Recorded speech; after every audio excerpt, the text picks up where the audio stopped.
നമ്മളുടെ വീട്ടിൽ കറണ്ട് പോയി കഴിഞ്ഞാൽ ഒരു നിശ്ചിത സമയത്തിനുള്ളിൽ അത് KEB പുനഃസ്ഥാപിച്ചില്ലെങ്കിൽ വൈകുന്ന ഓരോ ദിവസത്തിനും KEB നമ്മൾക്ക് 25 രൂപ നഷ്ടപരിഹാരം നൽകണമെന്ന് എത്ര പേർക്ക് അറിയാം? ഈ കാണുന്ന ഫോം ഇപ്പൊ തന്നെ ഫില്ല് ചെയ്ത് നിങ്ങളുടെ അടുത്തുള്ള വൈദ്യുതി സെക്ഷൻ ഓഫീസുകളിൽ പോയി നഷ്ടപരിഹാരം ആവശ്യപ്പെടാവുന്നതാണ്. ഇലക്ട്രിസിറ്റി റെഗുലേറ്ററി കമ്മീഷന്റെ സ്റ്റാൻഡേർഡ് ഓഫ് ഓപ്പറേഷൻ പ്രൊസീജിയറിന്റെ ഷെഡ്യൂൾ 1 ഇതിനെക്കുറിച്ച് പറയുന്നത്.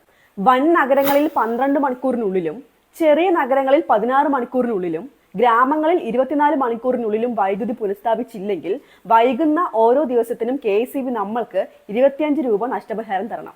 ഇത് ലൈൻ തകരാറായി കറണ്ട് പോകുന്ന കാര്യത്തിലാണ്. ഇനി ട്രാൻസ്ഫോമർ തകരാറായാലും നമുക്ക് നഷ്ടപരിഹാരം ചോദിക്കാം. ഇനി ബില്ലിൽ മേലുള്ള പരാതികളിൽ അവർ നടപടി എടുത്തിട്ടില്ലെങ്കിലും വൈകുന്ന ഓരോ ദിവസത്തിനും 25 രൂപ വീതം KEB നമ്മൾക്ക് നഷ്ടപരിഹാരം തരണം. മീറ്റർ തകരാറിലായതുമായി ബന്ധപ്പെട്ട് നിങ്ങൾ KEBയിൽ ഒരു പരാതി കൊടുക്കുന്നു.